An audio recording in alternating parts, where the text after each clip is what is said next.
C'est la deuxième fois que je vais me prononcer sur cette question sur, sur la place, sur ce plateau.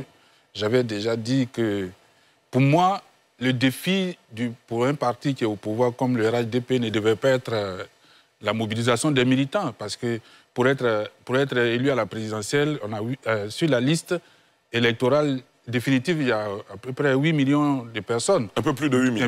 Un peu plus de 8 millions de personnes. Donc, évidemment, pour un parti qui est au pouvoir depuis 15 ans, qui a les moyens de l'État, qui a tout ce qu'il faut pour porter ses militants, pour les amener à un...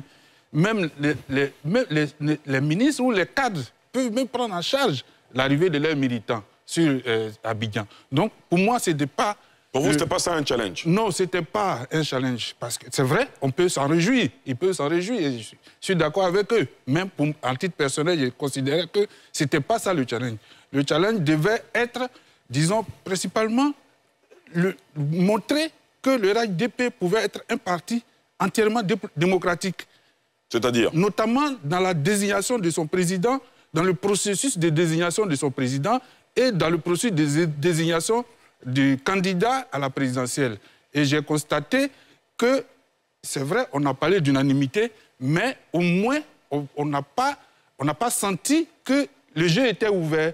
On ne l'a pas senti dès le départ. Il y a eu les pré-congrès, mais je n'ai pas senti que le parti avait fait un appel à candidature pour voir qui pouvait décider d'aller représenter le parti, être président du parti et être le candidat du parti. D'accord. On va laisser réagir.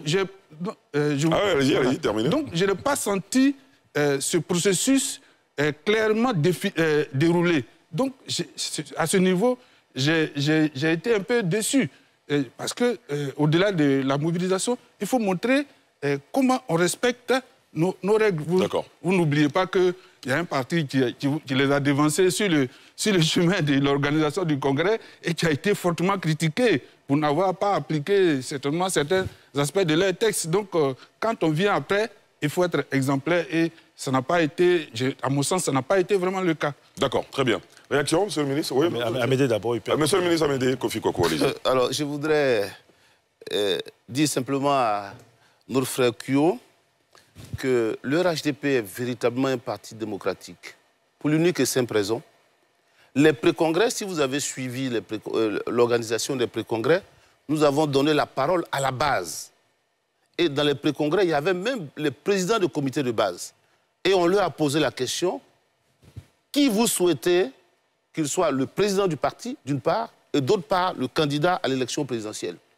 Il y a certains candidats, certaines personnes qui ont voulu manifester, qui disent qu'ils sont candidats, mais dans leur région, dans les pré-congrès, nullement leur nom a été cité.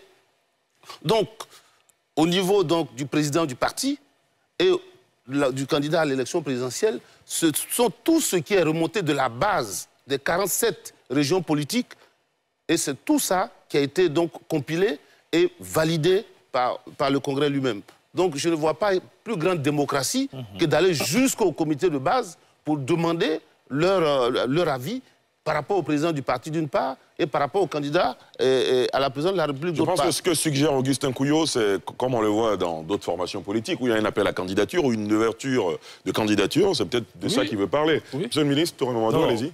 Je rassure, je ne vois pas de parti plus démocratique que le RHDP. Avant même d'en venir au Congrès, rappelez-vous que nous avons renouvelé les secrétaires départementaux dans notre parti. On est le seul parti à avoir organisé des élections qui ont abouti à la désignation de nos représentants au niveau local. Les présidents des jeunes, la présidente des femmes et le président des enseignants, ça a été au bout d'un processus démocratique. Je vais faire un clin d'œil à certains partis politiques. Vous savez, ça s'est terminé en bagarre. Il n'y a même pas eu d'élection. Aujourd'hui, il y a des intérimaires à la tête donc, de ces instances-là. L'unanimité aussi, c'est la démocratie. Quand vous prenez une chambre comme le Parlement à l'Assemblée nationale, il peut arriver qu'autour d'une loi, il y ait un vote à l'unanimité. Alors, ce qui s'est passé, comme le ministre Amédée l'a dit, dans les pré-congrès, tout cadre qui voulait être candidat avait la possibilité de faire acte de candidature. Ce n'a pas été le cas. Les militants sont vus poser une question. Comme il a dit, ils ont répondu à l'unisson qu'ils veulent le président Alassane Ouattara. Lorsque nous sommes arrivés au Congrès, il y a eu des travaux en commission. ça ne s'est pas fait de façon précipitée comme certains partis. Il y a eu des travaux en commission. Toutes les questions ont été débattues. Les textes ont été pris ligne après ligne, débattus, amendés. Après avoir adopté donc, les textes, 3 modes opératoires ont été donc, adoptés pour la désignation du président du parti ou du candidat. Le vote par main levée, par acclamation ou au bulletin secret. Et lorsque la motion de désignation du candidat, qui était la synthèse du choix de toutes les régions, a été présentée, les militants, les congressistes, ont préféré donc, le vote par acclamation. Toute la salle s'est levée pour applaudir, donc, acclamer donc, les candidats. Je veux rappeler que notre frère Méambli, qui était lui-même candidat, enfin, qui s'était déclaré candidat, portait ce jour à lui-même un pagne à l'effigie du président Alassane Ouattara. Est-ce qu'il a applaudi aussi? Je ne sais pas, mais en tout cas, l'unanimité des délégués a choisi Alassane Ouattara comme candidat. Ça n'a rien d'antidémocratique à partir du moment où le parti a donné la parole à la base, comme ça a été dit par le ministre Amédée Kouakou. Israël Guébo? Alors, mon avis, mon point de vue va au-delà du congrès des RHDP. Allez-y. Je pense qu'aujourd'hui, il y a 2 gros défis qui atteignent cette posture post-congrès et qui concernent l'ensemble des Ivoiriens. Je voudrais commencer par une citation. Et je vais la dire in texto. En réalité, ce qui crispe les Ivoiriens, ce ne sont pas les grimaces de l'opposition, ce sont les silences, c'est plutôt le silence de Alassane Ouattara. Parce qu'à la vérité, il est le seul capable de stabiliser le pays. Ce n'est pas moi qui le dis, c'est le porte-parole principal du RHDP, le ministre d'État Adjoubani. Et je vais plus loin. Et ça, je vais le prendre à mon propre compte. Les Ivoiriens ont besoin d'une parole, d'une seule parole, que le président Alassane Ouattara, c'est son nom qui va libérer les Ivoiriens, son nom à l'appel des militants. Vous voyez, aujourd'hui, qu'un parti au pouvoir, depuis près de 10 ans, n'a pas encore la capacité de proposer un autre candidat que celui qui est en place depuis longtemps, on ne peut pas parler de vitalité démocratique. Je pense même qu'on est plutôt dans, comment dire ça, dans une sorte d'être agrippé à un individu, à un homme, alors qu'on devrait aller au-delà.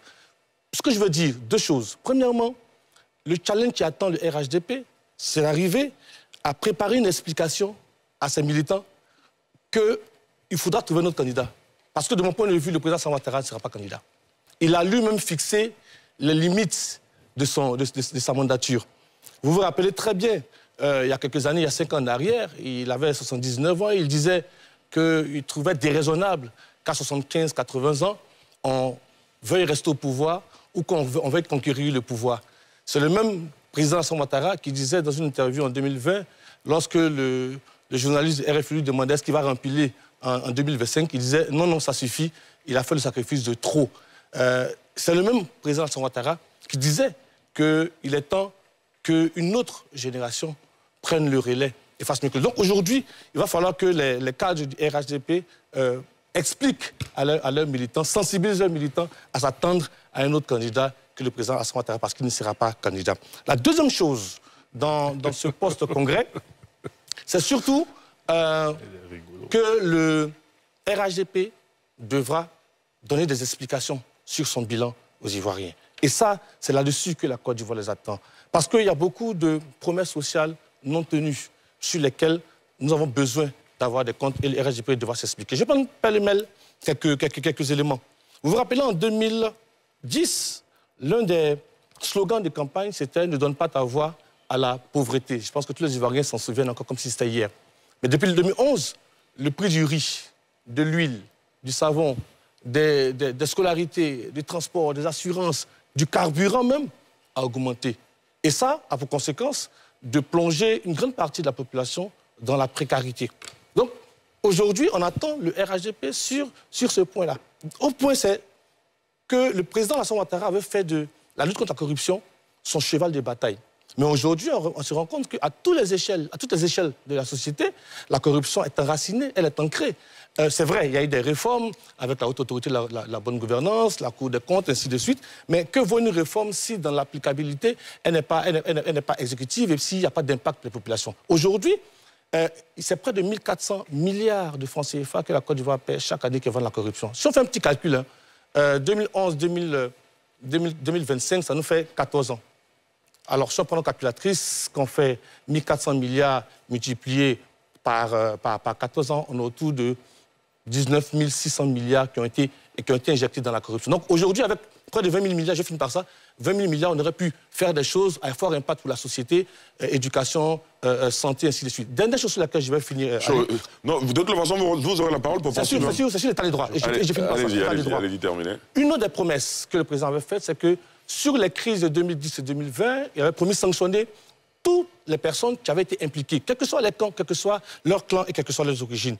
Aujourd'hui, on a encore des chefs de guerre à l'époque qui, on sait très bien, ont été impliqués dans des crimes qui n'ont pas été inculpés. Donc aujourd'hui, les Ivoiriens attendent que le RHDP se prononce sur son bilan, où est passé notre argent, qu'est-ce qu'on a fait de la justice et quelle est la place des Ivoiriens aujourd'hui au sein de la... Mamadou Touré.